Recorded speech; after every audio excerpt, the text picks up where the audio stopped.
Hello, ladies and gentlemen. Welcome to our Think and Grow Rich discussion class. Thank you all for being here. Before we get started officially, I would love to poll our audience. If you're part of our business university, you know how we talk about that all day, every day. So if you are on this call and this is not your first time, what have you learned so far from our Think and Grow Rich discussion? Would love your feedback. Anybody can go first. This question is open to everybody, including staff members. So would love your feedback. Anybody want to go first? I learned that I never know when I'm going to be put on the spot. And so I always have to remember to read and brush up on it because I never know when Shannon is going to have something intense to say per her boss. More importantly and seriously, I learned that reading this book for the second time, things open up even more. It's like a flower or like an onion. It's even more layers to peel off and peel back. It's kind of a gift and a pain in the rear because it's more work you have to do, especially when your awareness is higher. But there is an abundance of life and abundance of riches if you continue to just peel the onion. And so I'm excited. I have learned so much more from this, going through this second go round. It bothers me that I have to be in and out so much because I feel like I'm missing stuff, but I push to be here because I need it. And so that says a lot for me because I don't push to give my time too much unless it's going to serve me and the people that I love in the highest form. So I'm excited and I love the class, and I have learned that you can learn a lot by reading a book more than once. Lots of insight. So definitely agree about peeling the onion. This is my second time around with this book. And there are things that my awareness didn't catch the first time around. And then there are things that my awareness did catch first time around that makes a lot more sense this year. So I definitely agree about the onion. Definitely agree about as you grow in awareness, there's more work to be done. So the gift and the curse of that, right? Definitely miss your presence in class, Shannon, but as you stated, you press to be here because it's adding value, it's making a difference, and when things are making a difference, you do what you got to do to be here. And I'm grateful for you. Thank you for fitting us in your busy schedule, and I love your feedback. Anybody else? What have you learned thus far from Think and Grow Rich? Okay, I'm gonna butt in. Go ahead. I look forward to this class so much. This is my first time reading Think and Grow Rich. So being able to, commit and want to be eager to read the chapter and then come and discuss it, that's not like me. Usually I'll read a book and get bored eventually sometime in it and then tell myself that I must go back because I need to finish what I start. But here in this book, I'm eager to finish go to the next chapter and then be able to discuss it. I know that it's taught me what it has. Reading the book, listening to the book, and then going over it, it has really, what I love about it is it's taken what I've had inside, that light that I've had within for the past 2 years of being on this journey, and it has gotten me so much closer to the light that's within me and more tunnel vision on it, and letting that light, that passion, that heart, that desire inside of me grow much, much more than other things in my life that I've put my time into. So I really love this course and reading the book.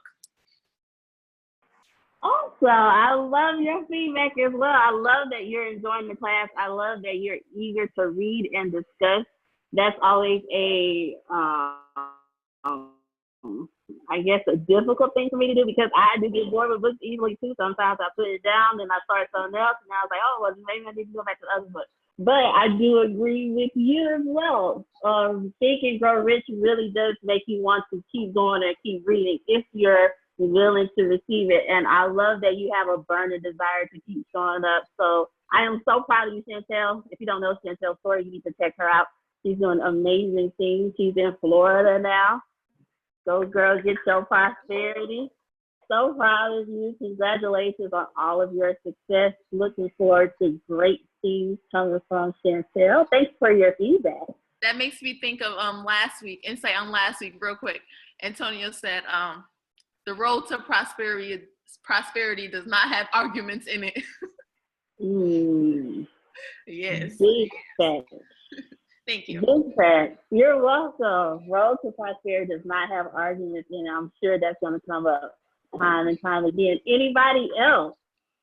What have you learned thus far? Hello. Hello. Hello. What I am getting out of this book is it's stretching me. It's stretching me way beyond anything that I could ever got just by reading it, because it's the class.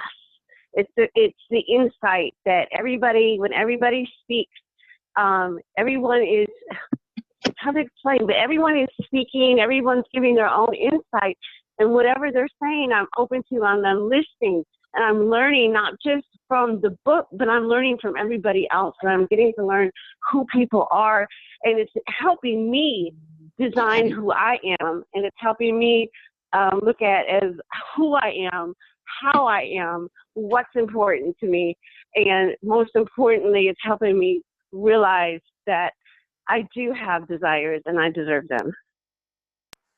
Boom. Auntie always, as usual, drops the mic. Who else feels stretched from reading Think and Grow Rich, whether this is your first or second time or third or fourth time reading the book? If this book isn't stretching you, I'm pretty sure you're not reading the book, because this book drags every chapter. And confident with Antonio's feedback and discussion and facilitation, yeah, if you're not being stretched, I'm not sure if you're even paying attention, because he drags, the book drags, and then y'all have questions, and yeah, it's just too much. Definitely feel stretched, definitely feel an onion, definitely feel anxious and excited to come to class every Wednesday and discuss this book. What else have you learned thus far from the book, from the discussion? Anybody else? Hi, Tim. Yes. Being stretched, Tempest. Okay. It's just that I don't know if it's the book, because I've read the book. The book didn't stretch me like this. It's this class that's stretching me, stretching my mind and everything to new dimensions. Yes, definitely. You're stretching people's minds, Antonio. Someone else will talk about that.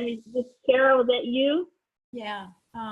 One of the things that I find so fascinating about this Wednesday class is that we read the book and we get this information and we're sucking all of this in, but we got all this energy that goes on, and all the information that's coming from everybody else has those same kind of qualities that we're looking for, and it's being discussed and felt. And that's what I love about it, so that when you're learning something that you're interested in and then there's stories behind it, you remember it and you retain it so much more.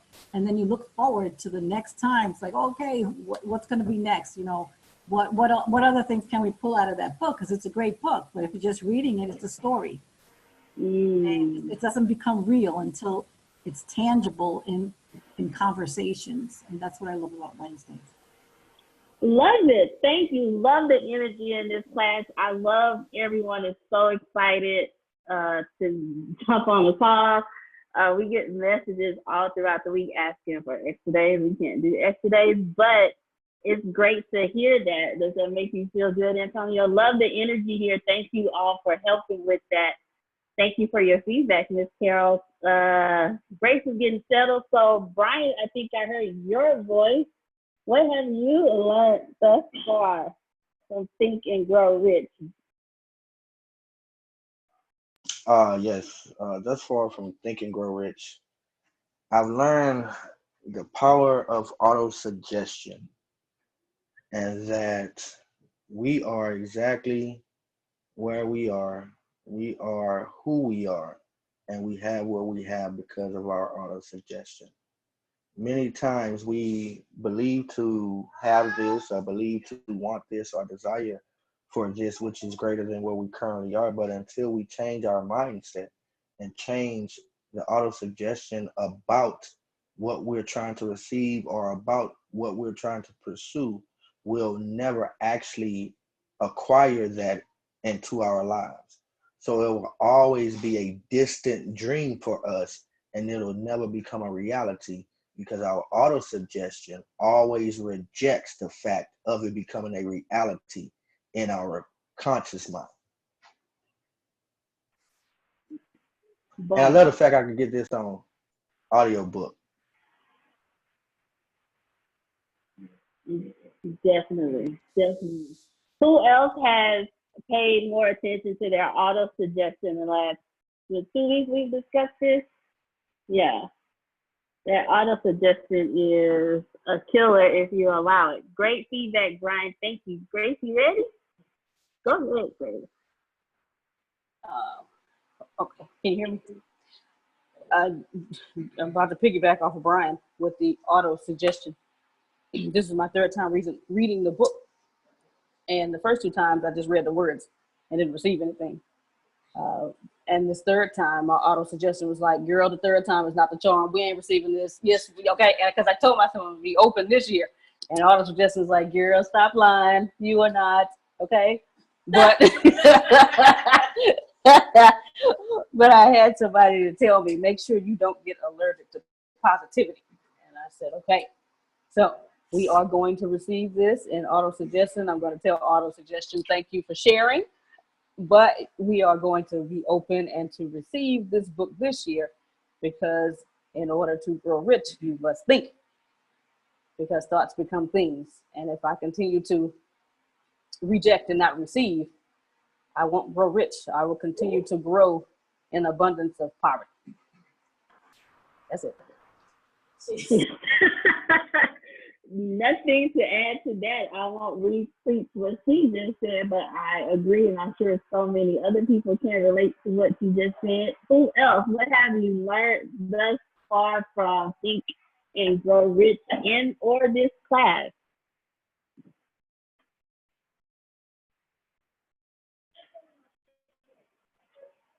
Anybody? Deanna? Like Grace, this is my third time reading it, and I realized that, like Shannon said, when you read a book more than once, you get something different out of it. And this year, I've had more revelations this year than I have in the previous years, especially with a higher level of awareness. The auto suggestion chapter did hit me as well, because I realized how much I have grown, but at the same time that I still need to check my auto suggestion from time to time. I can just say this year I have learned more this year than I have any of the other years, because I actually have been more open this year in reading it, as well as because my level of awareness is higher, picked up on more. There it is. Openness. I remember the first year we read it, last year when we read it, Shannon said her burning desire was just to be open. And at first I didn't get it. But as the class went on, I was like, okay, I get it. I get why she has a burning desire to be open. And it's so awesome to hear so many of you having that same burning desire. And ironically, you're the ones who are saying, I'm getting more out of this book this year than I did last year. When you are closed-minded, you can't receive new information. Therefore, you're thinking and growing rich, just not rich in prosperity, rich in poverty. So that's great feedback. I love what I'm hearing so far. Anybody else? What have you learned from Brother Napoleon Hill and Bishop Antonio T. Smith Jr.? Anybody else? Bishop is his name. I don't want to call anybody, but I will. Anybody else freely want to say what they learned from Think and Grow Rich? Freely? Okay. Tim, can I add something right quick? Always. Okay, just in the line of talking about being open, the reason why I said that was so it hit my head like a ton of bricks, because at the time that we started reading this book, I wasn't receiving Antonio. I wasn't receiving anything that he was saying. I wasn't receiving his teaching, because it was something that was so different. And it was something that was just really bumping up against me at the time, because I was shifting. And so I had to be open in the class, because I had to work to be open to receive him. And so when we read these types of texts, the wording in the book is profound. The wording in the book read with an open mind will touch you every time. Yes, this class is intense. Yes, Antonio brings it out in a beautiful way. It blossoms like a beautiful flower. But the book in and of itself is bananas. But if you're there, it's going to you have to open up parts of your mind that you have never opened up. Otherwise, the book will be a dud. And unfortunately, the book isn't the dud. I'm not calling nobody a dud, but the book is fire. And if it bumps up against you and it doesn't blaze, then it's you. You need to open up. You need to get your gasoline. You need to get whatever is supposed to combine with the book. And right now you have Antonio. That's your lighter fluid. That's your added advantage to the text. But the text in and of itself, it holds. In some books, you got to reach in, somebody got to pull it out. But this text, it's not hard to read. It's not hard to understand. But if you are not open to receive it, then it won't go in. It won't go in. And so that's where I was. I had to be real with myself and say, you know what? I'm not listening to him. I'm not receiving anything he's getting. So I'm not going to receive this book. So within me, I burn just to be open. Stop being so closed. Stop rejecting everything. Stop weighing everything against what I believe and what I value. Because if that held water, I would be rich. So that's where the openness came from. And it was really simple at the time, but it was so necessary. And I'm glad that I did it. And I hope that those that are silent, those that are thinking, okay, what have I? There's no way that you've been sitting in class week after week and you haven't learned anything. You have to be shy, or you have to be struggling with the way to say it. So I encourage you, Tim, call them out. Let them. There's no wrong answer to it. There's no wrong answer, but we need to know. We have to, just like Tony adds value to us, y'all. He don't need us to add value to him, but with so many people saying what he isn't, sometimes it just feels good to listen to people say what he is. And y'all are real good about doing that. Like, I love reading your Facebook posts. I love when you all have your outpouring of what ATS does for you.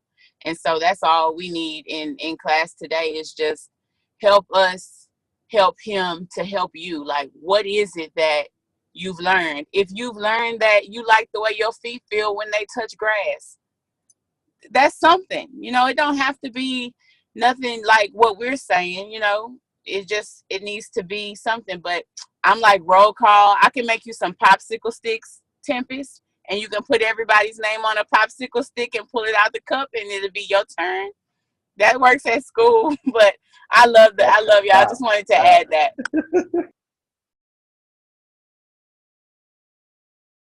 Nobody but Shannon can deliver like that. And I agree. I'm not gonna retweet her either. She said what she said. She meant it.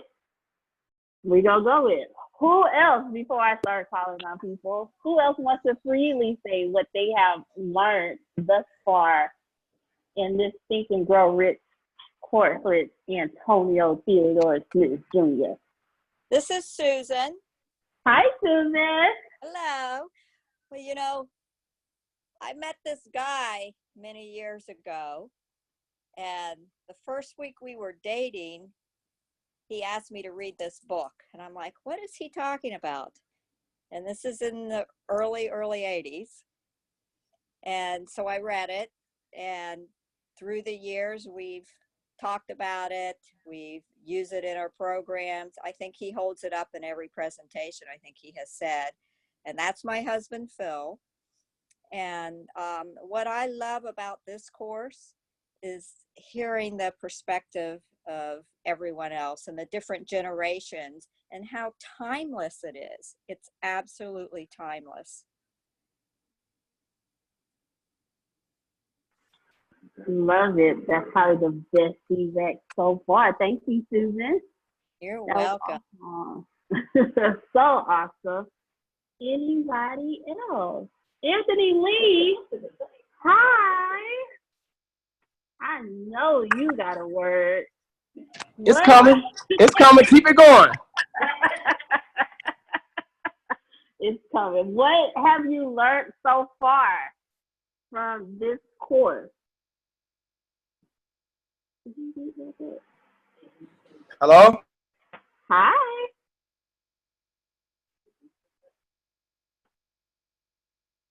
Can you hear me, Anthony? There you go. Oh. Okay, Anthony's having technical difficulties while he's working it out. Who else has learned something? He's giving y'all time to talk. Look at that. Who else? Miss Pamela. Can y'all hear me? Hi, Ashley. Hi. I learned a lot from this class. I learned a lot about myself and not to listen to other people's opinions if it's not helping me get to where I need to go. It's just I enjoy being in this class. Even though I don't say very much, I learn a lot from y'all. Well, thank you for being here. You just said the greatest advice. That the advice that you received for you is the best advice. You don't need nobody else. It's you. It's the word who needs to catch it. Anthony, are you ready? It is a word. I see you. I can't hear you. Now I can't see or hear you.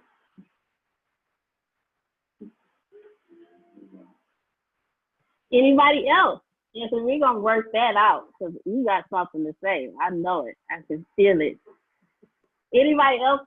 Something that you've learned so far?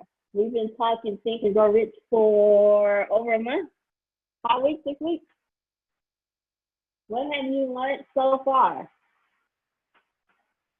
Michael Tate?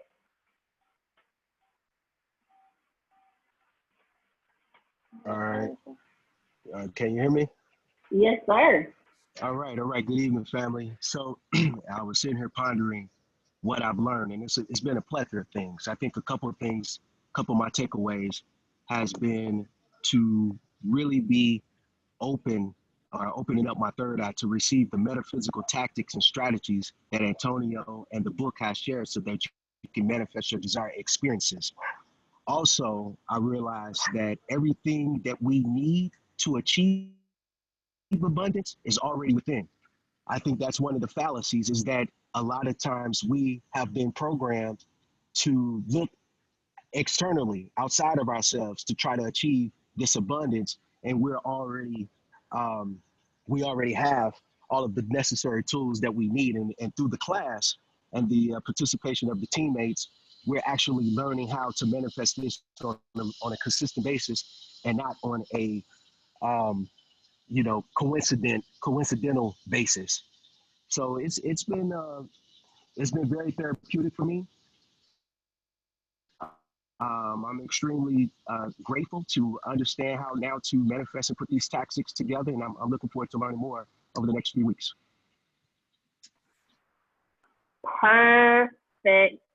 Love your feedback. Definitely what Abraham Hicks says, we haven't experienced it yet. Prosperity is here. We just haven't experienced it yet.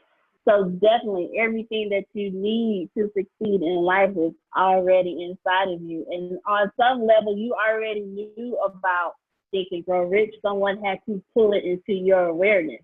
You needed to experience this class, experience this book, experience hearing other people discuss being transparent about their difficulties and their road to prosperity. But every single thing that you need to succeed, I don't know who this word is for, but it's another word coming out.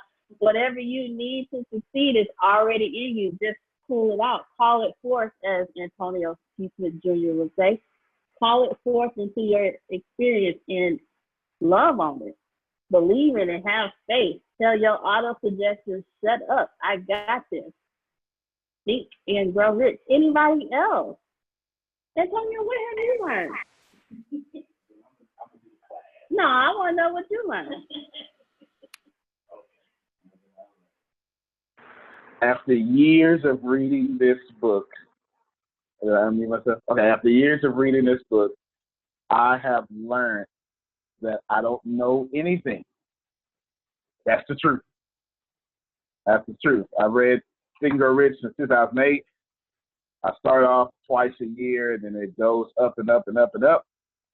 And every time I read it, I go, man, I didn't know nothing. Every single time. Because I read it, and then I go back, and I go, man, I got off track. And it happens every single time. So that's what I have learned, that if you're not intentionally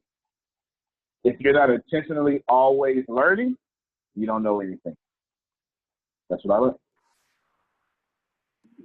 There it is. I called on the teacher to maybe help some of our quiet people get over their fears. So I called on the teacher because even the teacher has something to learn in this course. And he says he doesn't know anything. And I think Antonio knows everything. I call him before I Google something, and he always gives me an answer. So, what you say? No. Okay. Well, he says he doesn't know anything. Interesting, coming from the facilitator of this course. Who else is quiet? What have you learned? Jim, you just hopped on, so Jen told me pull a name. I'm pulling your name. Jim, what have you learned so far from Think and Grow Rich? Got to be ready. That I need to change my thinking for one. Number two, God, you threw me on the on the spot right there. Can you hear me?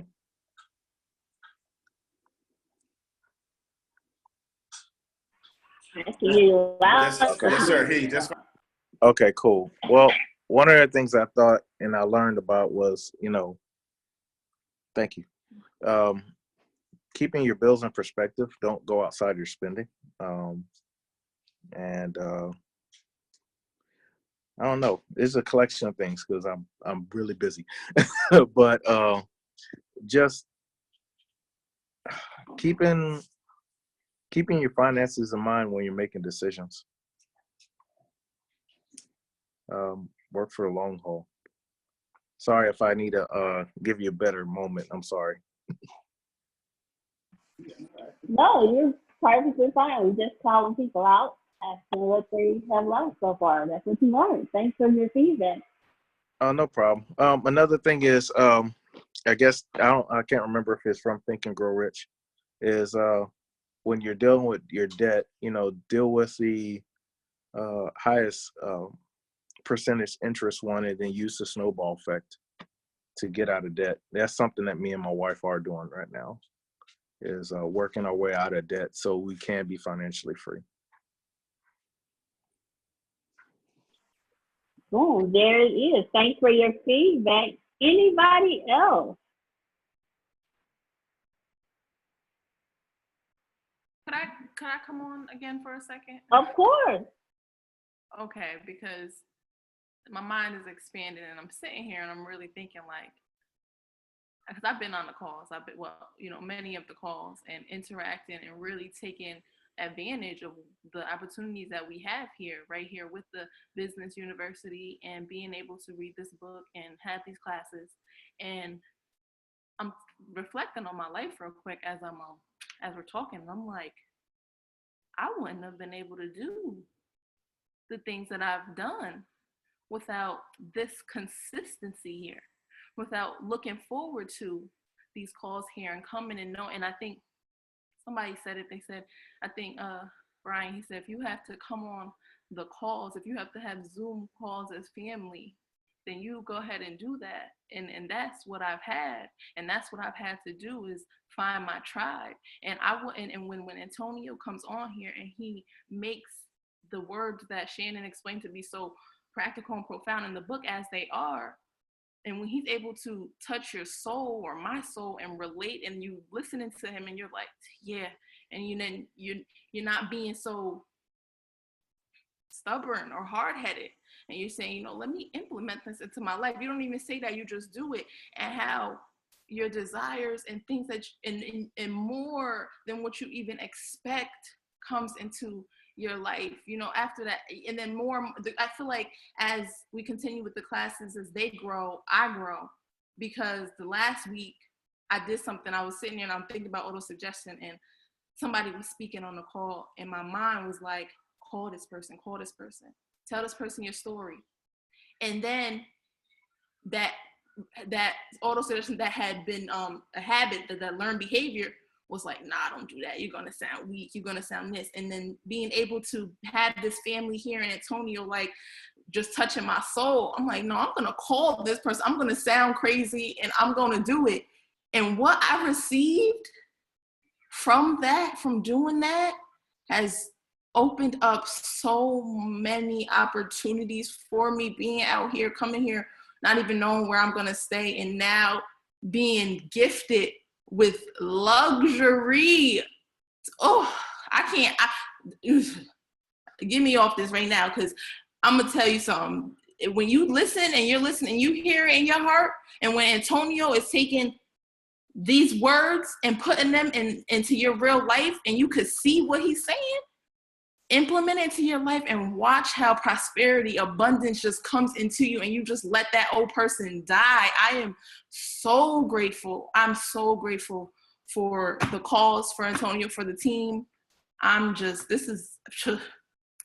Shut me up, because I'll be here all night real quick. Y'all, what? All right, let me hit mute. You could have kept going. That was flawless. Kudos to you, Chantel. You deserve it, and I'm so happy for you. Seriously, I'm not being cliche. I am very happy for you. You deserve it. Take all that in, because Chantel deserves. You deserve it. I'm proud of you. Anybody else? Can I say something to Chantel? Yes. Don't ever shut yourself up. You talking last week and hearing how you burned your ships and you're doing what you have to do for you and your kids is so inspiring. Don't ever think you need to shut up. Say what you got to say and do what you got to do. That's all. And you know what? Listening to Antonio and in this book, what you could say right there, and what Tempest could say, and what everybody, saying that to me, I'm able to, from once in my life, receive it. I'm able to receive that. And when you say you deserve it, I'm able to say, I do deserve it. And that is huge. That is huge, because you could do things and be working, and people are like, I'm proud of you in this. And you're like, all right. But when you can receive it, when you can say, yes, it's a whole nother ball game. And I love being here, because the diversity, the level up, the abundance that's here is just profound. It's amazing. It goes on and on and on. It gets better and better. I just love it. I love it. So thank you, Renee. I receive that. I do.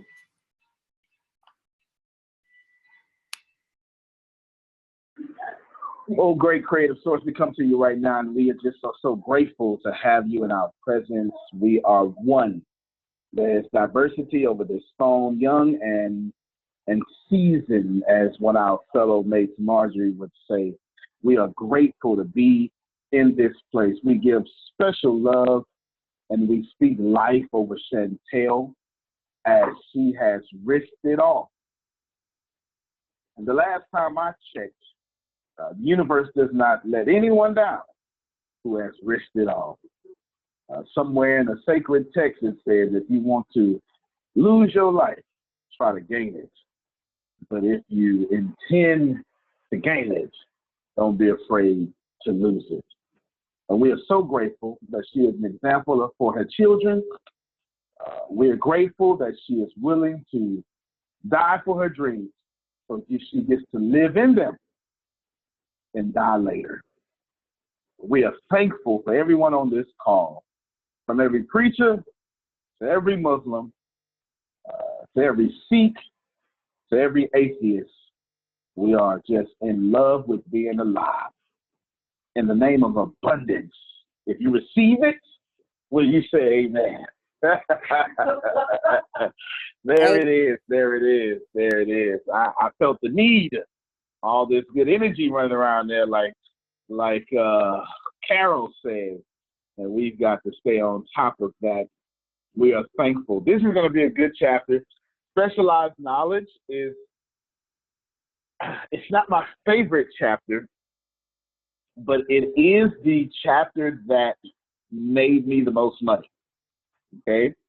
It is not my favorite. My favorite chapter is the chapter of sex transmutation, but we'll get there when we get there. This chapter is about specialized knowledge.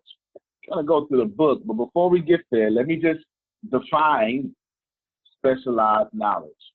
Knowing some stuff that they don't teach in school. But let's just do it that way, okay? I can give you plenty of examples and plenty of definitions, but knowing some stuff they don't teach in school. First off, the IQ test is insane. None of you should be proud of your IQs because they don't exist. The IQ test was something that was made for kindergartners, and it has no relevance for anything. Yet we created clubs for it. We've created low self-esteem for it. And the truth of the matter is, ladies and gentlemen, IQs mean nothing because you can be intelligent in a lot of different places. Those of you that have high levels of empathy, you are emotionally intelligent. People like Brian Johnson that can fix anything and break anything and then fix it again has a high mechanical intelligence. I have a very low mechanical intelligence.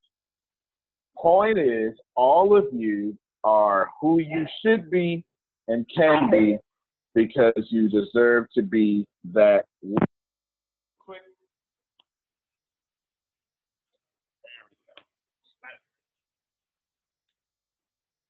I'm going to try to switch here, and hopefully I don't break up too much. We will see.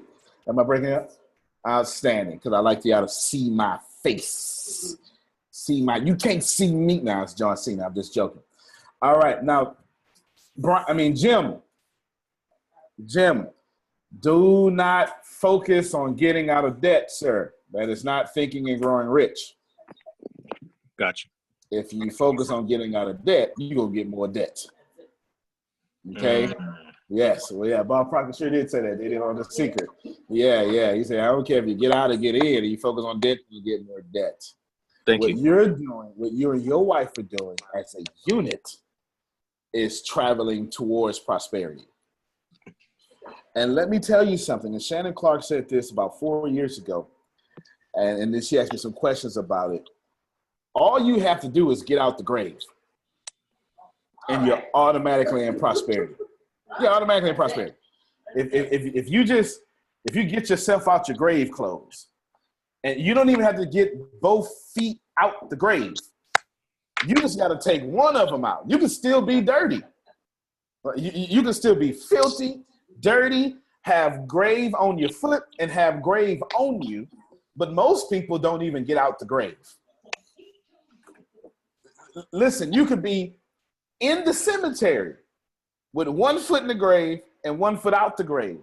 But if you're walking towards the street, you're automatically prosperous. That's a whole podcast right there. That's a whole podcast right there. Get there. That's it. That's it. Honestly, all you have to do is get out the grave. That is it. That is it. That is it. Hold on, real quick. Hey, I got you. I'm gonna call you. I'm doing a mastermind class, but that's why I haven't called you yet. Okay, no problem. Okay, so I disconnected. You're gonna get yourself out of the grave, and you automatically prosperity. Okay, because a big chunk of prosperity is simply facing the direction of prosperity. Poverty goes one way. Prosperity goes another way. They're two different roads. If you're no longer on the road to poverty and you're wounded, beat, broke, disgusted, in despair, distraught, denied, discouraged, or just plain dissed, and you find your way to prosperity's road, you're automatically prosperous. It's like something you said about 6 to 9 months ago. You said prosperity is that narrow road, that hard road. That's right. And then poverty is that wide road. That's right. That's right. And it makes me think of, like, you just made me think of the sacred text when the guy from Nazareth says, the road to destruction is wide. It's so wide. And look at all of that. But the other road is narrow and few will follow it. Mm-hmm. That is so accurate, because poverty's road is so filled with people, and they rush on it, and they all have general knowledge. And with general knowledge, they tell specified people what's not going to work. It's like The Walking Dead. But they are The Walking Dead. That's actually something Shannon put in the keynote one time, that she put up, like, see that pretty girl? She was walking dead. Man, I done quoted Shannon twice. Yeah, I need to. Shannon said she want her coins. Yes, definitely. But I want all of you to understand that simply looking towards the prosperous road is better than just being on poverty's road. It is. And if you start walking toward, please hear this, the moment you walk towards prosperity, you distance yourself from poverty. There are two different roads. That's very accurate. There are two different roads. And if all you heard was money, you've been hearing incorrectly. Because you can have $35,000 a year and be the most prosperous of anyone. Because if you're happy living your dreams, this universe will find you a way to give you $90,000 a year in resources that you don't pay for. People always have free food for you, free concert tickets. You'll call into your radio station. You'll always be the winner. And you'll tell your friends, and they say, I never win anything. And you be like, for real, I always win, because you carry with you the great power of prosperity. That leads me. Oh, yeah. No, I got you. It's only two things I want to talk about tonight. I will read them both. I'll give you the page numbers in this book, but everybody has different books or read the audio. This don't have a page number on it. So page 79, the beginning of chapter 5, the fourth principle, second paragraph. Knowledge will attract money. Knowledge will not attract money unless it is organized and intelligently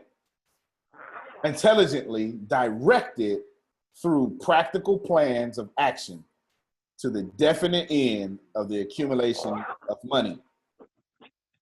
Lack of understanding of this fact has been a source of confusion for millions of people. I want to talk about that. And if you take thine self into page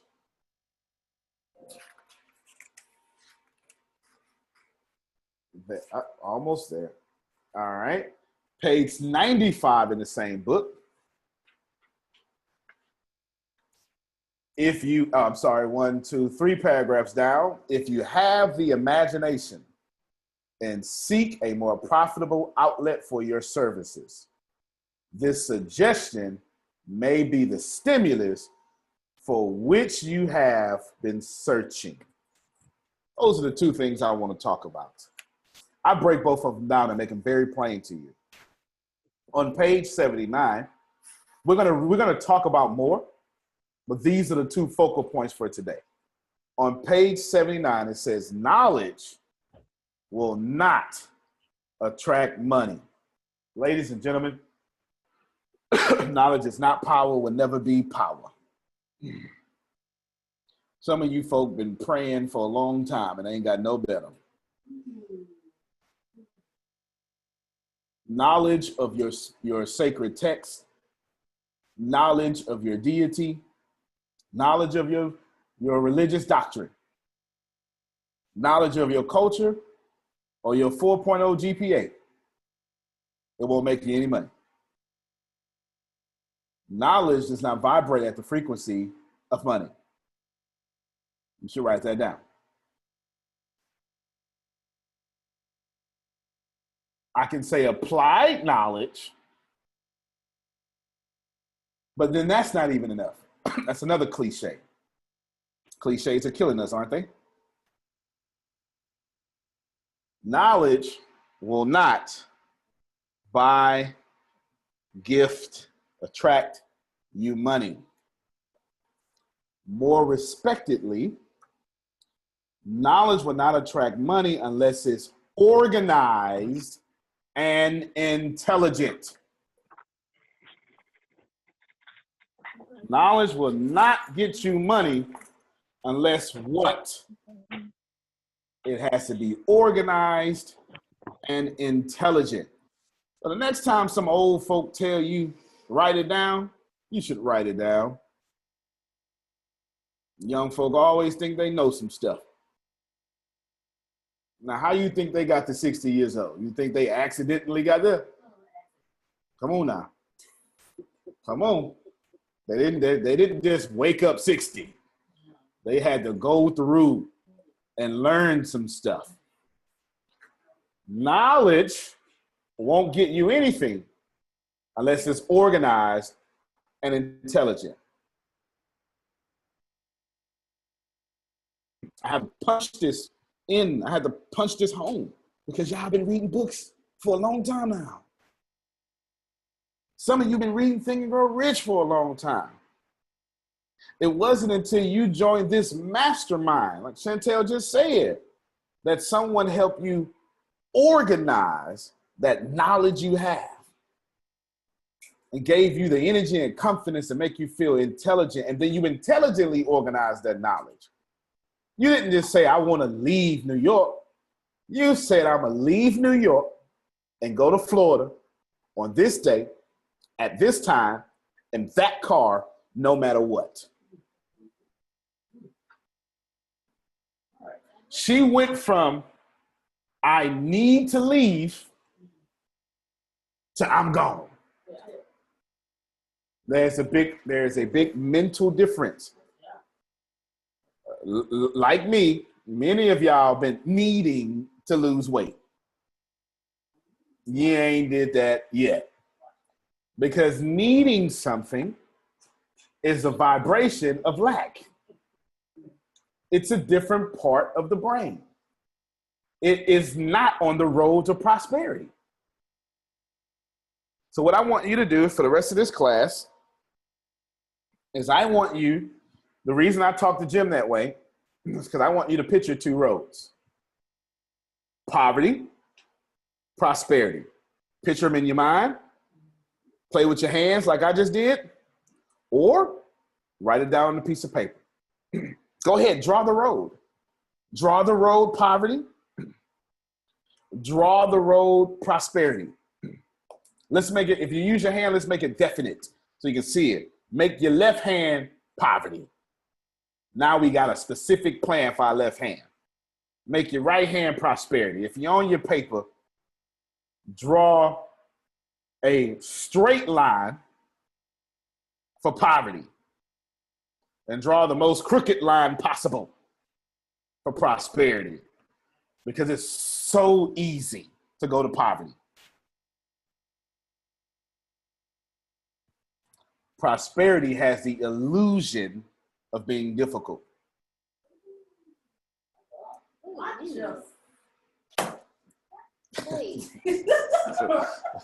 just made some light bulbs go out. Prosperity is not difficult. It has the illusion of being difficult. That's why you draw all them crooked lines and stuff. It's the illusion of being difficult. Because in order to have life, you must first be dead.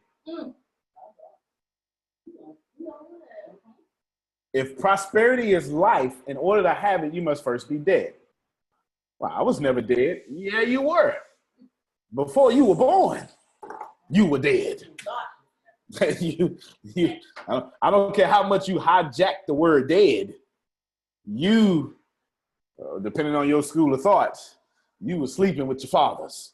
It don't matter. You were not here. You had to first, listen, ladies and gentlemen, be dead to live. And that's how prosperity works. And it's not that, and watch this, when you were not growing in your mommy's tummy, that wasn't hard for you. For you not to be in existence as you understand physical existence, that was not hard. For you to be incubating in your mama's tummy, that also was not hard. For you to take your first breath, that was not hard. All that was prosperity, and it was easy. It wasn't until you gained the cognitive ability to listen to adults that you start defining what hard is, and you defined it by what they told you hard is. When you were trying to walk, you failed 1,000 times, and you never said as a baby, this is hard. I'm gonna just crawl. That's not what you said. As a baby, you were so dominant in your conquering, you said, I failed, let me get back up. You have never met a quitter baby.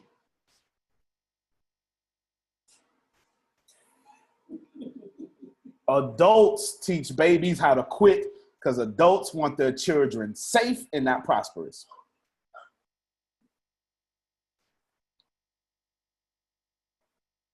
So you picture left hand, poverty, right hand, right, prosperity. If you're drawing a straight line, because poverty is easy to go to. Oh, poverty don't have no curves? Oh, poverty has no resistance. Come on. Poverty has zero resistance. Come on to poverty. Real easy for Chantel to turn around. Go back to Florida. She said she was in luxury, didn't she? Had she never moved, she'd still be in poverty. I wish I had somebody.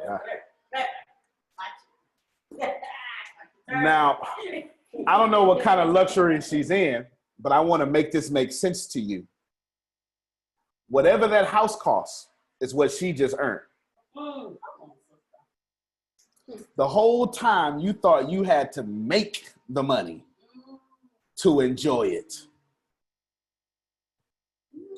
And that, ladies and gentlemen, is the difference between general knowledge and specialized knowledge. Specialized knowledge is understanding that Chantel has drawn into her life the value of that house. Cash. She is, whatever that house is worth, you are vibrating at that frequency. So don't you ever, from this moment forth, think that free engagements are all you're worth.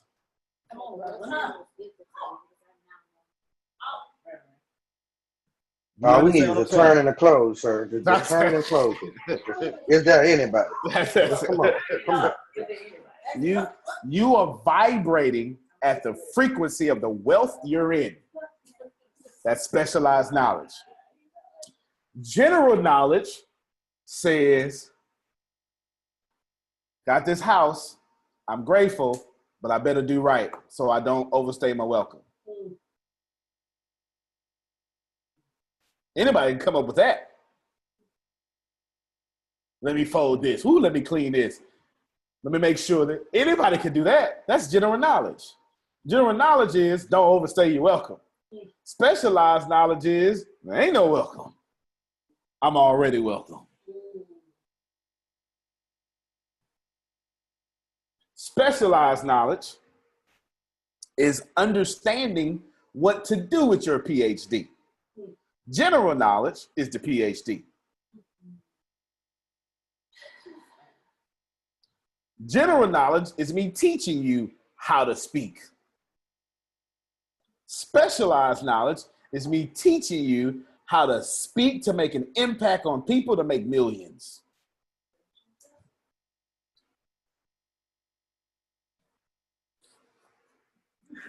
Now, everybody write this down. General knowledge is on the road to poverty.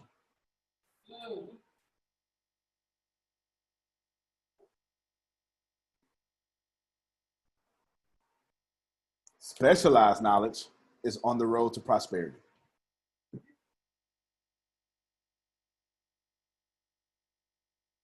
Everybody hear me well. It doesn't matter. Actually, before I do that, let me preface this here. The reason I told you one road and another road, because those are the only two roads, ladies and gentlemen. There's no medium road. There's no middle class road. We made that up. We made up, the middle class did not exist until beginning of the 1500s. I'll tell you how it existed. Because the bourgeois class. It was people, pioneers, like Christopher Columbus, that was making money without the king. They weren't peasants and they weren't royalty, but they were pioneers or inventors, or they had shoesmiths. They were shoesmiths or swordsmiths. And what happened, they were making money. And the world didn't know how to classify them, so they called them the bourgeois. And the first time advertisement ever happened on planet Earth was in the middle of the 16th century.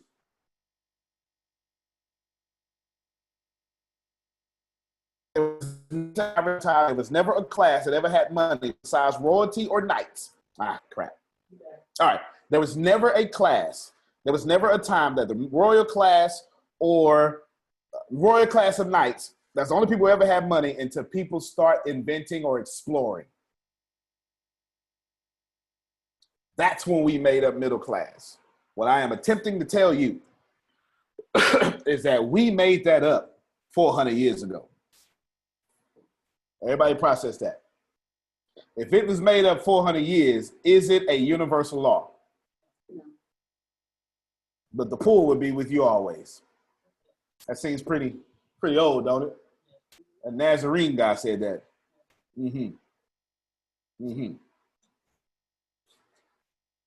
Poverty, prosperity. Yin, yang, love, fear, up, down, they've all been here since the beginning. Something, nothing. The great binary of things. There's only two roads. Name me the roads. Poverty, prosperity. Therefore, anytime you make an excuse for the road you're on, you're only making poverty comfortable. Anytime you're making an excuse for the road you're on, you're only making poverty comfortable. I give you some excuses. Oh, you know what? I was going to say that, but okay, you're now on the road to poverty, and you just made your poverty more comfortable with but. Is that a conjunction? All these things. I think it's a conjunction. Yes, it's a conjunction. Or when you say things like, so many examples. It's just so many examples running through my head at one time. When you make excuses for why you quit, quitting is on the road to poverty. But you don't know what she did to me. You don't know how hard it was. But my car blew a tire.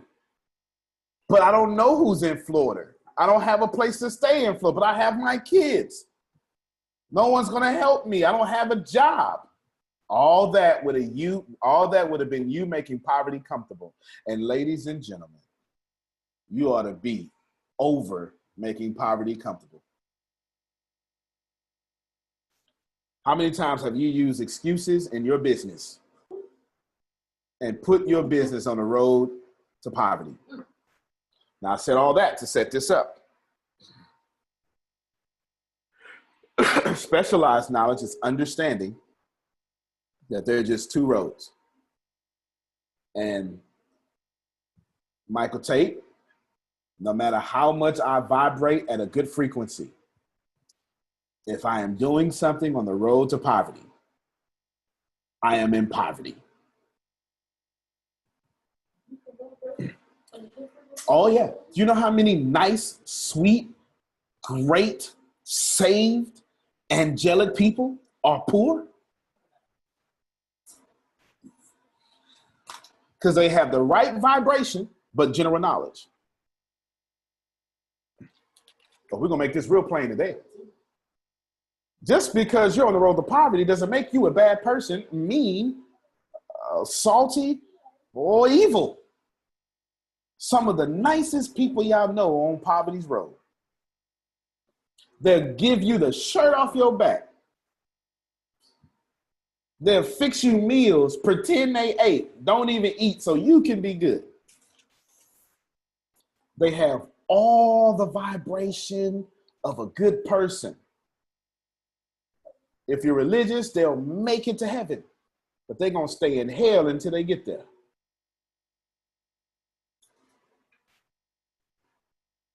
And why? Because understanding that you're on poverty is specialized knowledge, and that's half the battle. Let's give you some examples of things on poverty road. Gossiping, negative self-talk, not saving 10% of your income, not washing your hands after you use the restroom. I'm just saying. You want to be sick or you want to be rich? I'm just saying. Conforming to society. Following dogmatic rules. Not responding to your voicemails.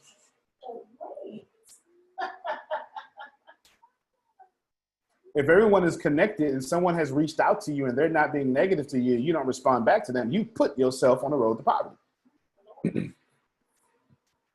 We can call it poor business practices, but at the universalness of things, there is poverty. How many of you don't work on your craft unless you're with your mastermind group? Poverty. Poverty.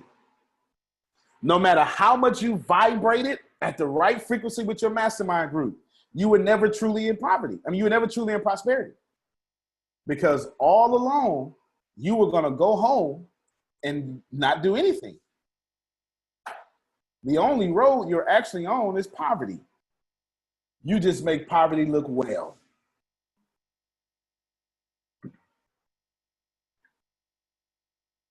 This is why many of you have a mixed harvest.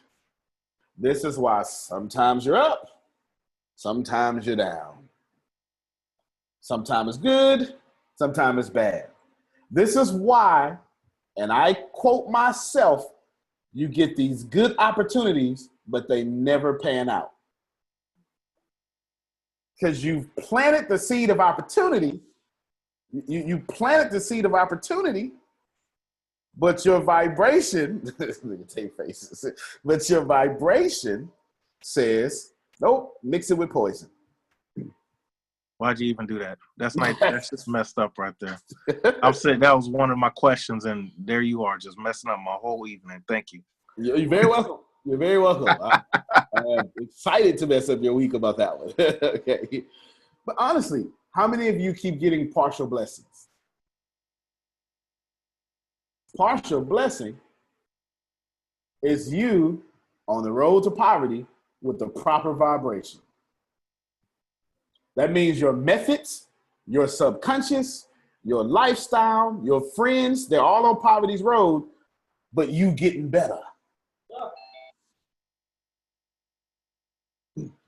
I'm breaking this down. Yeah, I sure can. I sure can.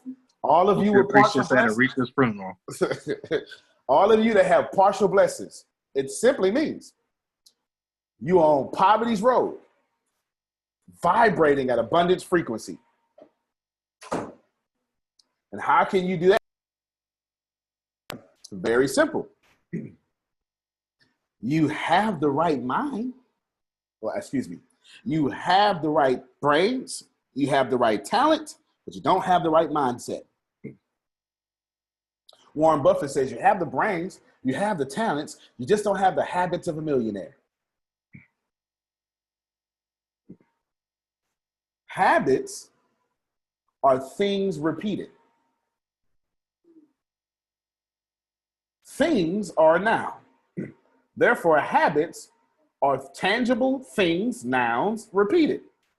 And the only thing you can repeat is what's in your subconscious. And the only thing goes in your subconscious is what's in your auto-suggestion. Therefore, habits show you which road you're on. Write that down. Habits show you which road you're on. Your exercise habits show you what road you're on. Now, you don't get to make money and not exercise. It don't work that way. You don't get to do that.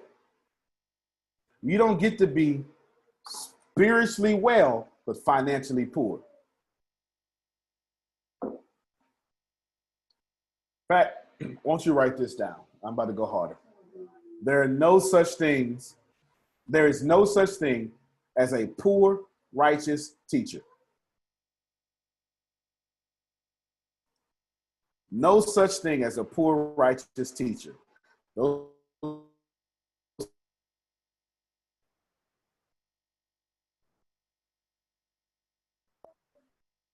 If you're righteous, you'll have the harvest of it.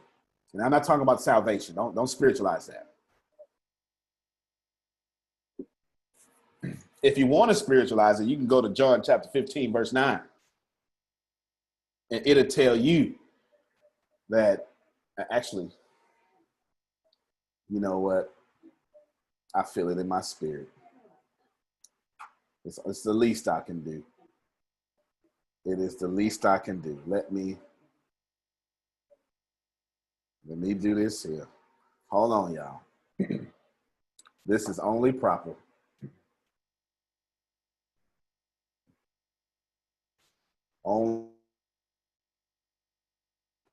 So everybody, mentally prepare yourself for two roads. Now, let's call upon the carpenter from Nazareth. Him said, can everybody see my screen? 15 and 8. I said 15 and 9. Let's break this down, please. Specialized knowledge. By this, okay? This is what you call a demonstrative pronoun. This points to something that is near, that is a thing. If it was that, it would be far and a thing. It's called a demonstrative pronoun. Everybody got that? By something near. Okay? In order to find something near, you can go before or after. Don't worry about it. I've already done the research. It's after, okay? This is a prepositional sentence, prepositional phrase. By this, my Father, that's a capital F right there, is glorified. Okay, so what? Okay, now that ends the prepositional sentence, prepositional phrase. Now we have what you would call the noun of the sentence, which happens to be, in the weird case, the demonstrative pronoun, the far demonstrative pronoun, that. Or you can say you, that or that you. But in this case, if I was translating this sentence from Greek to English, it would be you, okay? You in the far sense. Everybody got that? I'm giving you like a serious English class at the same time. By this, my Father is glorified. Well, what? That you bear much fruit. And if you bear much fruit, what happens? You prove to be my disciples. Now, wait a minute now. You mean to tell me if I am of the saved variety, that I can be saved but not a disciple? So what makes me a disciple? I'm glad you asked. I'll highlight it. That you bear much fruit. It's sitting right there. I'll highlight it. Oh, I can't. I got to log in. It's highlighted there. Okay? All right. That you bear much fruit. Deanna has a question, but let me tie the bow on it. And the reason I brought that up, if you rewind in the conversation, I said there's no such thing as poor righteous teachers. You don't get to be so well that you're ineffective in helping others. You can't be a disciple without some sort of form of prosperity. Yes, ma'am. Okay. You just answered my question. Basically, to glorify God, to fulfill what Jesus came and died for, is to be in abundance, basically. And to be in abundance is to be on the road to prosperity. Because like you said, we can vibrate at abundance, but be on the road to poverty. But to truly be a disciple, to truly glorify God, you have to be in abundance. Okay. Now, well, you brought up Jesus and death and sacrifice and the resurrection. I was just trying to appeal to the audience who is of the Christian variety. But we'll go down. No. We'll go down your sacred journey. You are a believer. Okay, let us do that. The Jesus you quoted said, I came to give you life and more abundantly. All right. I came to here for you to struggle. Carol, I am Jesus. I came here for you to be sad. What? That's not, no. That's not the way it works. Even that master, that great teacher, used specialized knowledge. What I am baking in you all's head is that there are two roads. One road is poverty. One road is prosperity. And that will never change. With that being said, examine your actions of today. Even if you're emotional and want to lie to yourself, what road have you traveled most of the day?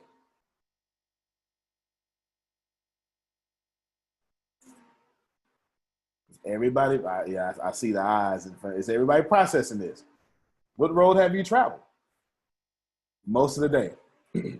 If you're a good person, but you work harder for your boss, so hard that you never come home and work for you, that's the road to poverty.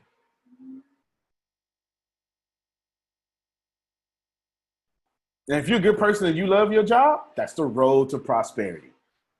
It's not the job the job is not poverty. How you feel about it is.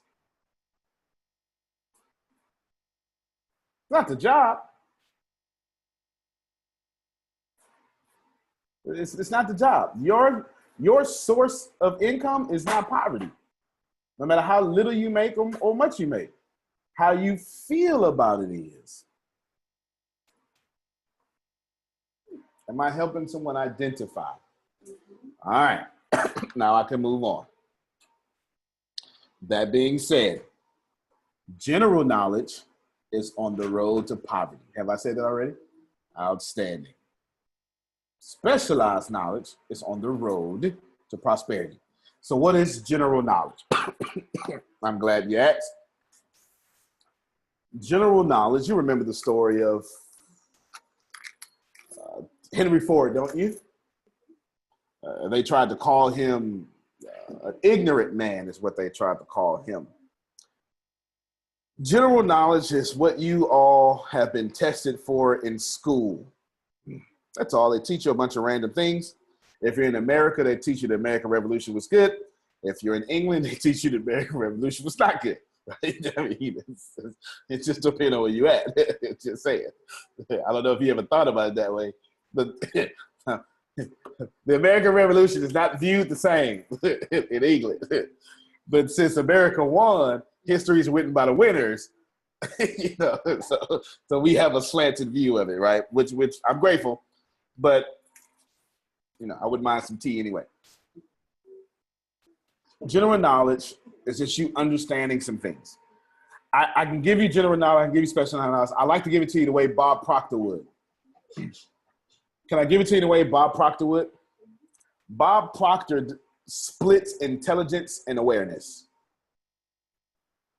And what I want you all to do is, I want you to equate general knowledge with intelligence. And specialized knowledge with awareness. It's quite fair. I mean, I can poke a hole in it, but I won't. It's my argument.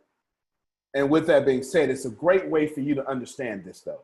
It's a good way for all of you to catch it. You can read the book and catch more on your own, but I want to give you this understanding that is of specified understanding. Bob Proctor separates intelligence from awareness. He says, watch my hands, and you can see me on video, you can have a high level of intelligence and a low level of awareness. And in life, you're only going to get your awareness.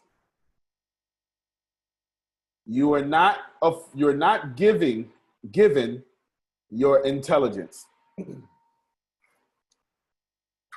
If you are a doctor, medical doctor, and I see your hand, PJ, I got you. If you are a medical doctor and you make $300,000 a year, and that's all you want, you've done a good job. You're happy with that. You've done a good job. If you want more, that doesn't mean you did a bad job. But what I want you to tell you is that's because you only have the awareness to make $300,000. You do not possess within you the awareness to make $300,001. Take it out of someone generic, put it in someone specific who is you. Ladies and gentlemen, this was going to sting a bit. Whatever your dollar amount is, that is your level of awareness. Okay. Am I back? All right. Ladies and gentlemen, whatever your dollar amount is, that is your level of awareness. That's your level of awareness. You're only aware enough to make that dollar amount. Whatever is the level of happiness in your relationship, that is your awareness.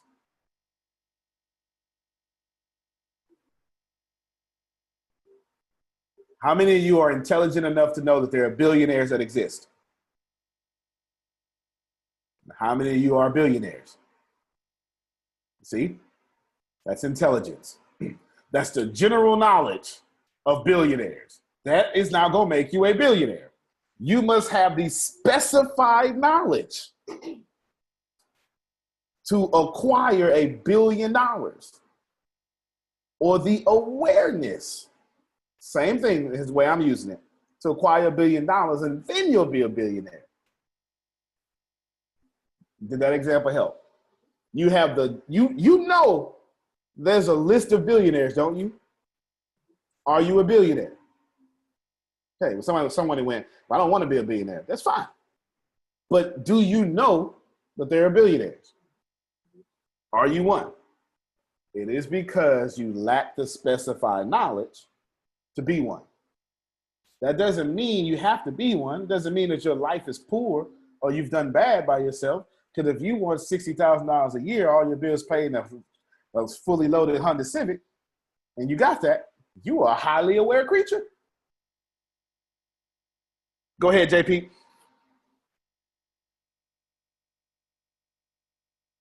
Okay. Now I'll preface this, Antonio, by saying I'm gonna leave those vine and branches alone over there in John 15 for the moment. With all that abundance. Awareness is what my question is about. I understand your definition and in the context you're using it with specialized knowledge. Could you give me the academic definition you're using awareness as, and also break it down to the kindergarten definition of what do you mean by awareness? Sure, no problem. Let's start off with the kindergarten version first. If I was talking to my 6-year-old,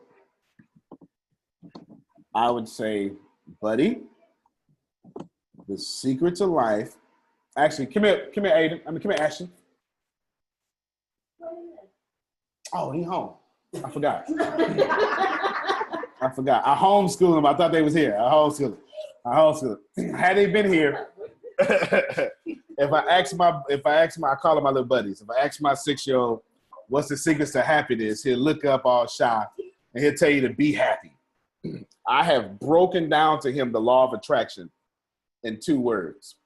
He's been knowing this since he's been able to talk, that the secret to life is to be happy. And I've explained to him that if you are happy, everything else will come to you. That's how I explained awareness to my 3-year-old at the time. He's now 6. Now that he's 6, first grade, I would tell him awareness is wisdom. And he asked me, well, what's wisdom? And then he likes God. He likes to talk about God. So then I would say, wisdom is knowledge from God, right? I would do that. And then he would understand when he would say, oh, okay. And he likes to explain stuff back to me. He would say, so if it came not from me, but I understand it, and I would say, yep, you got it. That would be awareness. Kindergarten version. Academic version of awareness. Okay. My academic definition of awareness. Now, let me see. JP, you want my high academic definition of awareness, or yeah, bring it. You want the high one? Okay. Okay, so you want the real high one. Okay, I'll give you the real high one. Bring it. I want all of you to, Abraham Hicks says, there's a toaster. And the electric socket brings electricity to the toaster that warms your bread. You don't ask the electricity, you don't ask the electricity to become a toaster. You're just grateful that the source of power warmed your bread. The source of power jumped into the extension utensil that gave life to the warm bread. Okay. And she says, so stop asking source you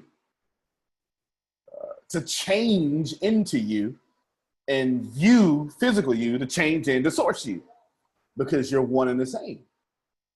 You are source. He applies it to the electricity. You can't see the source, but you know it gave life to the extension that is the toaster. And because of that life, you were able to manifest warm bread. Awareness is what source you understands, not what you have learned in a book. When you learn something in a book and it awakens source you, it becomes awareness. Did that help? Do you consider source you the same as God mind? Oh yeah, sure. Why not? No, I'm just asking. Oh yeah, definitely. We can push that even further. No, we ain't got to go too far now. Oh, okay, all right, yeah. I mean, I don't mind if y'all say the Holy Spirit. Look, you can push it. Hey, that's my buddy. That's my buddy. No, that's my buddy. Don't play with him. That's my buddy. Well, when you think about what Christians call the Holy Spirit, what is the Holy Spirit? The third part of the Trinity of God. Okay, but the Holy Spirit is God. And there's a God on earth connected to the God in heaven, giving you power to have abundance on earth. Yes. That's no different than source you giving you power on earth that is connected to the creative source somewhere in the heavens. Okay, I'm good. All right. From the kindergarten to this, it's perfect. There you go. There you go. Thank there you go. Now, the spiritual version of that would be discernment. Oh yeah. Okay. Okay. Oh yeah. There it is. So every time y'all say, I got this, you know what? I've just discerned something's wrong with them. I don't trust them. Yeah, that was your awareness saying, hey, they gonna stab you in the back. Wait, back up, JP, back up. Something wrong with them, okay? Okay, good. That was fun. I'm gonna get BJ, then I'm gonna get Chantel. Go ahead, BJ. Yeah. So, and listen to that volume right there. So I got that. Having awareness is like wisdom, but in a sense, it's like having the Holy Spirit and discernment all mixed together. Yeah. Huh? Yep. Yeah. I have no problem with that. All right. So I guess it reminds me of a conversation. So how is it that you could increase your awareness or discernment or the Holy Spirit within you? How can you kind of just tap into the Holy Spirit? I am clapping for your question, sir. I am so grateful for your question, because the only way for source you, Holy Spirit, what else did we say? Discernment, okay? All of you think you have to grow your discernment, grow your Holy Spirit, grow your source you. It is perfect as is. You have to remove the limited you, okay, and allow source to be. You have to feed it. I have to have more conversations with Phil. He's a positive person. More conversations with Chantel. She's a positive person.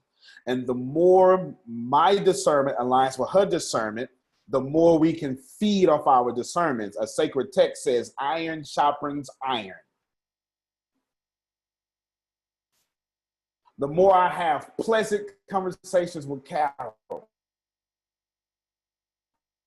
the pleasant will feed on the pleasant her. Okay. Am I back? The more I have pleasant conversation with Carol, nope, not back. Am I back? Now, all right, I'm back now. The more I have pleasant conversations with Carol, is the more the pleasant in me will feed off the pleasant in her. There's an old African proverb that defines this the best. There's two dogs in you. The old evil or old sick dog, the proverb has been changed over the years. And then there's this prosperous or there's this healthy one. Depending on however you heard it. The one you feed the most will live. If you want your discernment all mixed together, as you said, and your Holy Spirit to grow, you got to feed it. If you want to talk Think and Grow Rich, if you want your specialized knowledge to grow, you got to feed it. I clearly have specialized knowledge in Think and Grow Rich. I have no help aids, no anything. What I have is 9 years and maybe 5,000 readings of Think and Grow Rich. That's not even an exaggeration. And I told y'all earlier, every time I read it, I feel like I ain't read nothing. It's always something that my level of discernment did not let me catch because my ego was in the way. It's always something that, if it said this spiritually, my flesh didn't let me catch. Okay, that'd be a good way for some of you to understand that. It's always something. And what I have to do, you gotta mute that. What I have to do is constantly feed my awareness so I can continue to be great in my awareness. Let's land the plane here. And I'm gonna go to, you have to bring the plane back up, but let me land it. Specialized knowledge, what I'm attempting to do here is the specialized knowledge is when you have knowledge over something that is specialized. Yeah, it feels right. Just look at his comment. It depends on the angle whether you are sharpening or dulling. He's right. You got to be very careful. Some people dull you. Some people dull you. As a matter of fact, Phil, unmute your mic. I'll let you jump in real quick, and then I'll get to Chantel. Specialized knowledge is having a great understanding of something that is very specific. It becomes esoteric. Esoteric is a knowledge that, oh, I'm broken? Oh, no. Esoteric is a knowledge that only few people know. The more you know something that few people know, the more specialized it is, the more money you can make.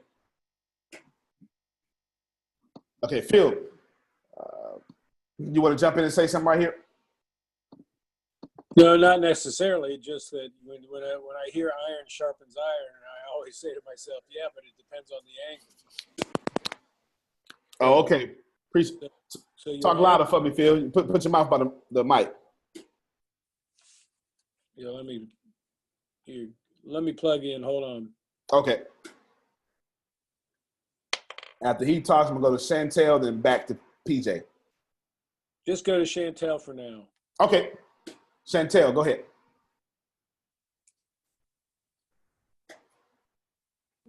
Okay, so my stomach is hurting as I'm about to ask this question.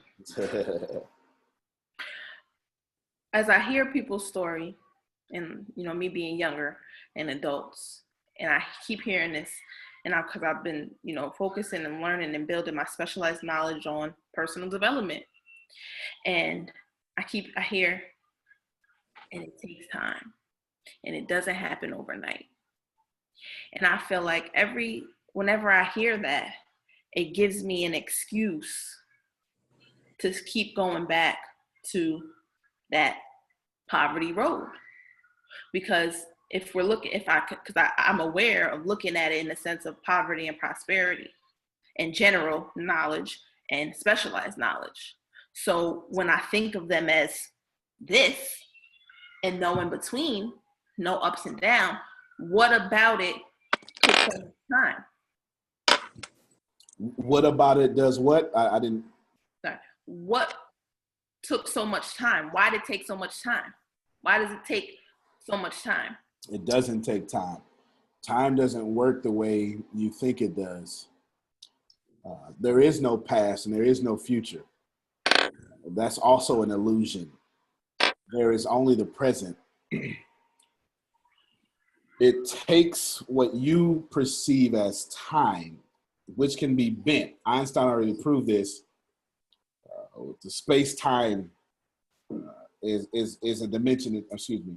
Yeah, space-time is a dimension itself, but it doesn't take time. I wonder, now this is a complex question you asked, and this is now esoteric knowledge, right? So when I'm getting ready to say you're not gonna learn in school, It is something that very few people understand and know. As a matter of fact, let me pause right here real quick. Jim, I have a feeling.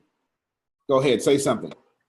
All right, so now I'm going to complicate that question, because now, since we live in the present, when we die, where do we go, and where is our current soul residing? Since there's no past, or future, there's only present.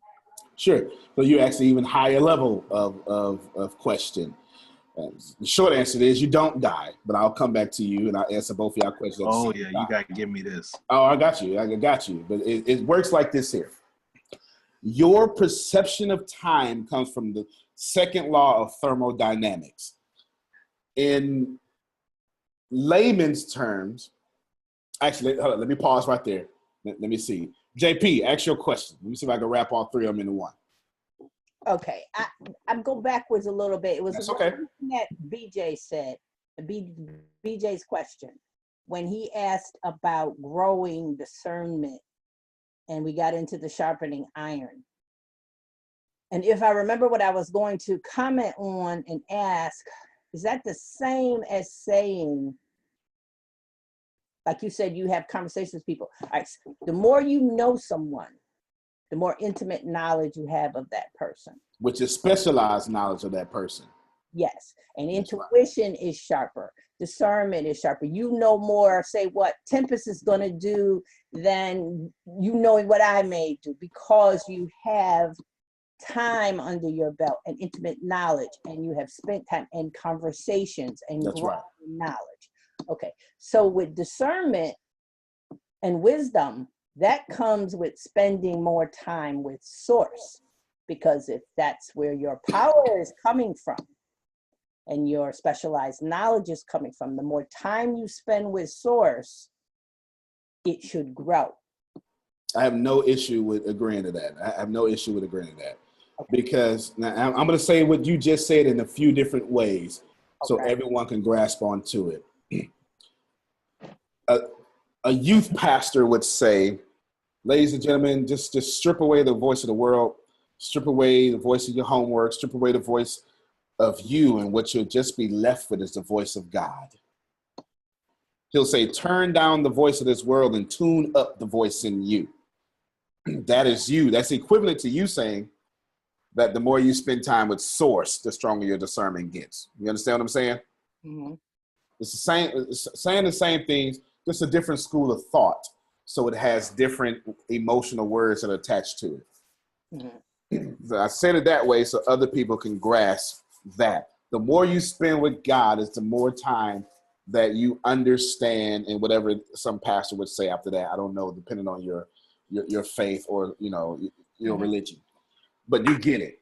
Now, that actually leads back to Chantel, because you kept saying time. But you've never not spent time with God or your discernment. You've always, when you were what Jim would call alive and what Jim called dead, you've always been with the time. You've always. Now your auto-suggestion, the church, many Christians will call it your flesh, because flesh has three different meanings. It's sarxe in Greek. It could be the actual body. It could be your lower level, and it could be your spiritual nature. It could be all of that. It just depends on where you're finding that in the text. It could be all three of those. And it would say your flesh has kept you away from, what you're calling discernment or God or source.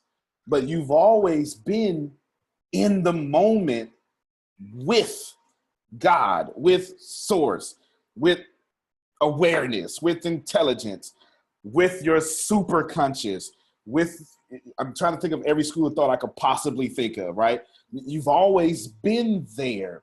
I don't believe any of that. Well, you've always been it, because entanglement says that in the beginning, everything was in one dense place and it spiraled out, and we're still connected. So you've never been disconnected. You've always been connected. Your vibration gave you the absence of connection. Break it down even more. To remember is for you to be a member of source and you get back in alignment with that membership. I'm starting to feel good in this place. Okay. All right. To remember is to be back in the member of what is the great collective source or the membership of the one body. And just all these schools of thoughts, right? But you remember. You've been saying words, you in general have been saying words, but not thinking about what you're saying. You join the membership again. Then your job in life is to simply remember who you are and who you always been. And as a baby, you didn't have this problem. You agreed to forget, and now you're sitting here and adults told you you're this, and you believe that. So Chantel, there is no time. It comes from the second law of, there is time, but it's the most precious thing. It's the only measurable thing of wealth that there is. That's the truth. It's not money. It's not prestige. Because if you get money but no time, you're dead. You have no time to enjoy it. The true secret of nature is time is the most precious resource. Time. The true nature of character is to remember that people are your most precious resource and you are with them in time. Time is simply a geographical location of where you are moving in this universe. That is it. The same way you say over there, that's a geographical location. Time is this, it's where you're saying this is tomorrow at 2. You're actually saying, and what I perceive to be tomorrow, and what I perceive to be 2 or 1400, 2 p.m. or 1400, at this geographical location, as the world unfolds, I'm going to be here. But you're always here, because here is all there is. I'll give you an example. The reason time doesn't exist the way you think it does. Chantel, unmute your mic for me. Yes. Can you remember being 5? 6? I can remember things that happened. Can you remember the 3rd grade? Yeah. Can you remember the 5th grade? Yep. What's your first childhood strongest memory? My mom and dad separated. Okay, fair enough. How old were you? 5. 5. Now, how can you possibly remember something that no longer exists? Because you thought it. Okay. She said because you thought it, but how can you think something that doesn't exist? Okay, but how can you feel something that no longer exists? Think about it. And the way Jim said death, the way you said time, the way you all say past, present, future, you're saying in my past there is nothing. Ex nihilo is out of nothing. There is nothing there. But how can you have a memory of nothing? When you define what nothingness actually is, you can't even have consciousness in nothingness, unless you're creative source, which is why you have that memory. I'll say it again. The only thing that ever existed in nothingness was God, Yahweh, source. Bang. The only thing that ever existed in nothingness was the creative source in itself. And the reason why you can boldly say you remember when they separated is because your creative source is at that memory with you, bringing that realm into existence, thus allowing for that memory to be possible. Or if I would do this spiritualist, since Brian is on the phone because he likes, spirituality, God is everywhere, omnipresent. That's it. That's it. Even in your memories, right? Even the memories that don't exist. So you see, I've already blown away your construct of time. Yes, I was just about to say that.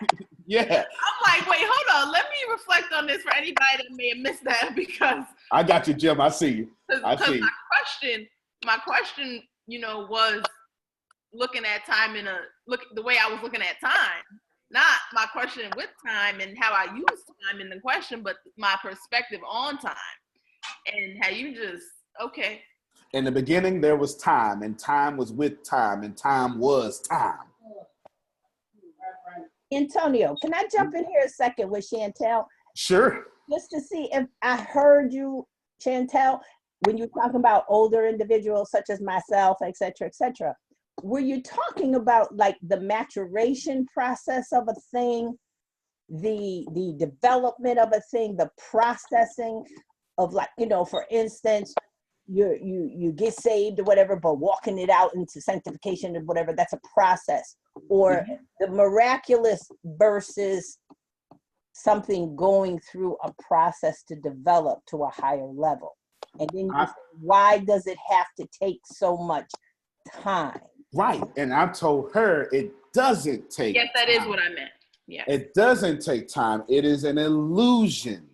It is Earl Nightingale would tell you, all you have to do to get a thing is to think that thing, and you already have it. And nothing can stop you from having it, because thinking it already made it yours. It's already on the way. See, the problem with prosperity, as you all are trying to understand it, is you have you have general knowledge in your head that is keeping you away from understanding prosperity. When I tell you, if you think a thing is already yours, you believe that intelligently, but not from awareness. And that's why it doesn't manifest itself. Because intelligently, you say, it can't already be mine because I'm not holding it. But if Chantel can remember the past, Chantel can also bring forth the future. And future Chantel is somewhere. Future Chantel is holding the option of what she desires. She's also holding the option of what she does not desire, and infinity other options. There's an actual term for it. It's called superposition.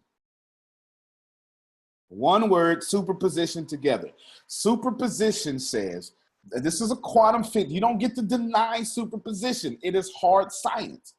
It says that one molecule, one proton exists everywhere at the same time until the conscious observer observe it, and then it collapses where the conscious observer observes it. It's called the double slit theory. I invite you to Google entanglement, double slit theory, and superposition. I shall repeat: entanglement, double slit theory, and superposition. I'm talking about all three right now. Without faith, I'm about to prove how awesome your God is if you're a believer. Without ever going spiritual, let me show you why God can be on everybody on this phone call, and everybody in Afghanistan, and everybody in Iraq, and everybody in Canada all at one time, because of superposition. Such as omnipresence. Superposition is omnipresent. There's a simpler way to say it. Everything exists in a wave.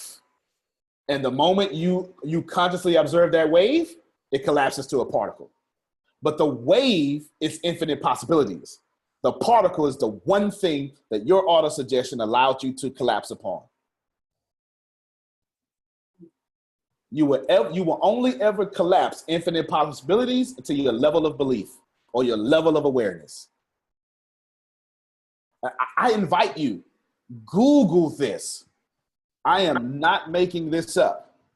This is hard science. And what you're going to have to do is you're going to have to wrestle with hard science proving that things rest in infinite possibilities past the general knowledge of someone telling you you can't exist in two places at one time. Because in the quantum world, I don't differ with what you're saying. I don't even take issue with any of that. I think, but in line with Chantel's question, where I want something in between the gap is, okay, so we know this, we believe these things, and I certainly believe in omnipresence, etc. Right. So what I was doing was saying you as in second person plural. If we desire to be a millionaire, let's just take, if we desire to be a millionaire, and Chantel says, well, why can't I be a millionaire tomorrow? And so this theory is saying, this proposition is saying, yes, we can. And I believe we have the ability to, but the question is, then why aren't we millionaires by tomorrow? Because the awareness and the intelligence is not an alignment. You are aware, but your intelligence isn't up. You're intelligent, but your awareness isn't on the same frequency. So, and real quick, I'm sorry, Antonio. No, you're doing well. I have to say this though, because when it comes to that practicality of it, you know, millionaire today, can you be a millionaire tomorrow? You know, if you think it, if you put those in alignment, and I am a pure example of that. Being when I took that step from knowing that what was not serving me was not serving me, and then boom, coming into taking that chance, taking that leap of faith and doing all that it is that I know, staying in alignment, staying with my source. And me right now saying it is kind of like, I can't even say it because I was just there, you know, and what I received is what I was in that moment, was millionaire, was what I was, millionaire was what I was. Oh, and it doesn't take time. No, you're doing good. It doesn't take time. It doesn't take time. It takes putting them in alignment and staying in that source. It doesn't. When you ask the question why, that question is the worst question on planet Earth. It is filled with lack. I got you. Yeah. Why says I can't. Yes. So you manifest, you can't be a millionaire tomorrow. Right. It is quite logical that Chantel can have $1 million idea tonight, put it on paper, tell somebody of a valuation company, get it organized with a legal entity, and that idea can be evaluated at $1 million if it's strong enough by tomorrow. Mm-hmm. That's an actual possibility. Mm-hmm. Mm-hmm. That we don't consider. Jim, go ahead and I'll wrap up all the time stuff. First of all, right now, I'm fully responsible for causing the little rainbow umbrella to go around in my head to where I'm stuck on some stuff. So good. That's letting you know. Hard to get your brain stuck. That's good. It's interesting that you're talking about time and a construct, and even death, because as you know, my loved ones recently have passed, and so I'll consistently wonder, especially if I'm hearing their voices and it's in a present sense, is it a spirituality or is that they're living in another universe? Now, here's the other thing. I totally forgot what I was going to say because I'm so starstruck by what you were talking about earlier about being omnipresent. It is mind-blowing right now. I'm going to literally have to chew on that for a few days. But go ahead. You were going to say something. I got you. I'm going to wrap it all up. I'm going to say you, there's this Christian guy that actually, I remember that I saw a video that someone explaining this here. I just put it in the chat. You can watch that video. He would explain how time doesn't exist, but I'm going to explain as well. Your illusion of time comes from the second law of thermodynamics. Second law of thermodynamics in simple form says everything starts in order and then slowly unravels to disorder. And that gives you this when JP was talking about process, order, or you write order to some sort of disorder. Life is order, and then you unravel to death, disorder, right? That's the unraveling. That's where you get your, if it wasn't for the second law of thermodynamics, we wouldn't even have any concept of time. See, I'm not smart. I have a lot of specialized knowledge in everywhere I am passionate about. I am passionate in quantum physics. I am passionate in neurology and neuroscience. I am passionate in universal laws. I am passionate in personal development. I am passionate in mathematics. So when people hear me talk, they go, holy smoke, this guy is a genius, but I'm not. I have specialized knowledge in places that just make me look like one. That's all. That's it. Time is only the present because you can't touch the future. You can influence it. You can do nothing about what you call the past. It's over, so you think, until Chantel decides to be God and create that past memory. I'll make you in my image. And the only person that can think something and manifest something is God, thus making all of you connected to the creative source. Because if you can think it and create it, you have his power, its power, source power, whatever school of thought you want to come from. Time doesn't exist because all there is time. All there is time, and it's the most precious thing that you have. There is nothing else. It's only this moment. I'm going to go a few minutes over in class because I can't let you leave here with half knowledge on this issue. Let me ask a good question about death. And I told you never die. To think that you now I'm going to bump against some. Go ahead and bump it. I'm going to be polite here, okay? I'm going to accidentally challenge some theological beliefs by answering Jim's question. My preface to you all is, or my thesis to you all, I should say, is that you are the creative source, the extension of it. That's why I brought up Abraham Hicks' toaster and electricity. Or if you want me to do Genesis chapter 1, verses 26 to 28, let us make man in our image. Okay, we can go to any school of thought that I'm an expert in, and I give it to you. I can totally give it to you, right? Oh, I'm also passionate in religion. That's why I know many other religions. I'm passionate in how man worshipped things they cannot see. This is astounding to me, to have real tangible faith in invisible things. I just love that, how man can do that. I just love that. Nevertheless, death. Neil Donald Walsh would say death is, well, I don't want to quote him on that one because I'm not going to quote him right. A paraphrasing of Neil Donald Walsh, I'll do that. I feel fine paraphrasing him here because I'm not going to quote him right. Is you're simply going back to who you were. Okay? Oh yeah. This is a deep conversation. But it is proved, the reason I'm having it because it's proving specialized knowledge. How much faith would y'all have if you truly believe that you were of the same substance as God? PJ actually answered the question better than anybody else when she said the processes of things and starting from one place and then slowly becoming the full actualization of one thing. She answered it perfectly in Eastern Orthodox Christianity that has been uninfluenced by Western supremacy. They have something called theosis. Now watch my hands if you can see me on screen. Theosis says theosis says God from above became man. So can become God.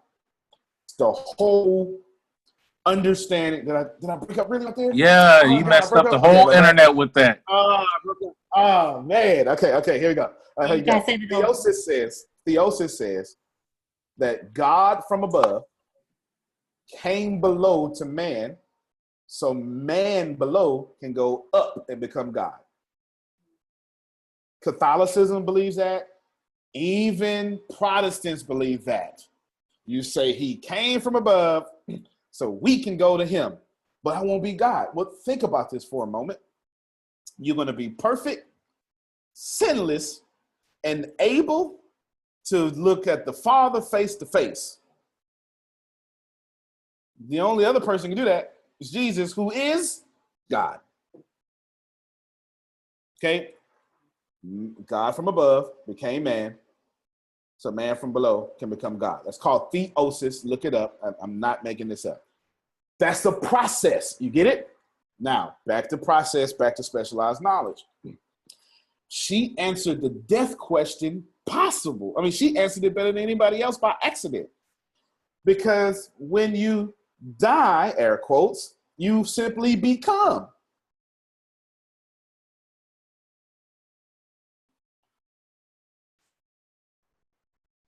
Where the organ music at? Where the organ at? Right, come on, where the organ at? Hey, hey. Right? And it's crazy that I do this. So you can tell I talk to lots of Muslims. And in fact, I shared on my wall today the Quran. Like I totally shared on my wall today the Quran. I had a bunch of, I had a few Muslims inboxing me saying, man, thank you very much. Because I'm, like, man, I said, we're all one. Like, this is my belief. Like, I like this sutra, I'm going to share this, right? You understand? And they were happy about that because of my influence in, okay, yeah, Phil calls it re-identification. Yeah, definitely. You just get re-identified. I have a different, the same belief, but in more detail, but we'll save that as not to blow all your minds, okay?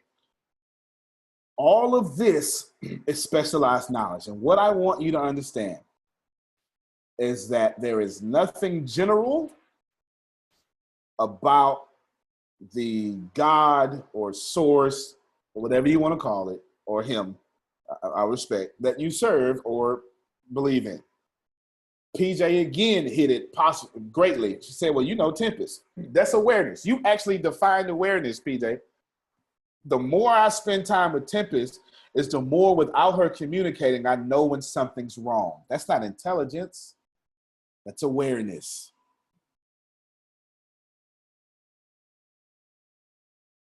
That's awareness that she can hear me over a phone and say, hey, what's going on? You can't see me. You heard my vocal vibration, but you have enough data on me to know it's not my line of normal. That's awareness, PJ. And if you can constantly think of awareness like that, you will constantly increase your awareness. The more you spend time with you, which is source, which is God, is the more you rise in that. There would be no wars if we all knew that every time I disrespected Carol, I was disrespecting source. And since I'm source, I'm disrespecting me. The great carpenter from Nazareth said, whatever you do unto the least of these, my brethren, you do also unto me. The great Hebrew from Bethlehem said, or who founded Bethlehem, David is who I'm talking about, said, I've sinned against thee and thee only. No matter how you look at it, poverty, prosperity, and God, source, any other school of thought, does not live on the road to poverty.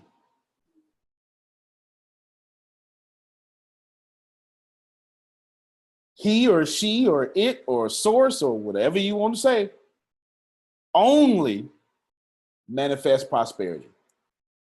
In conclusion, and watch that video on time, but I'll break it down even more off camera to be respectful of people's times. But in conclusion, time is a construct that allows you to experience now. Because as source, you get to experience all things at the same time, which doesn't allow you to be human. That probably went over some heads. As God's source, you're everywhere at the same time. You can't enjoy everything because you are everything. You can't enjoy something because you're experiencing everything at the same time. It is equivalent to getting a pizza and putting every topping in the world on the pizza and then attempting to enjoy the pizza. It's too much. So what Source has to do is say, let us make Chantel in our image so I can limit my experience, my understanding of time. So all she have is the now. And what she would be able to do henceforth is enjoy what we have created, because all she has is the now. And if you think about it, every time you put too much stock in your past, you can't enjoy your now. And every time all you're doing is thinking about your future, you can't enjoy your now. The only thing that you need to do on planet Earth is enjoy, experience, appreciate, manifest in, and dominate your now. Antonio T. Smith Jr., you can plant better. You can dominate.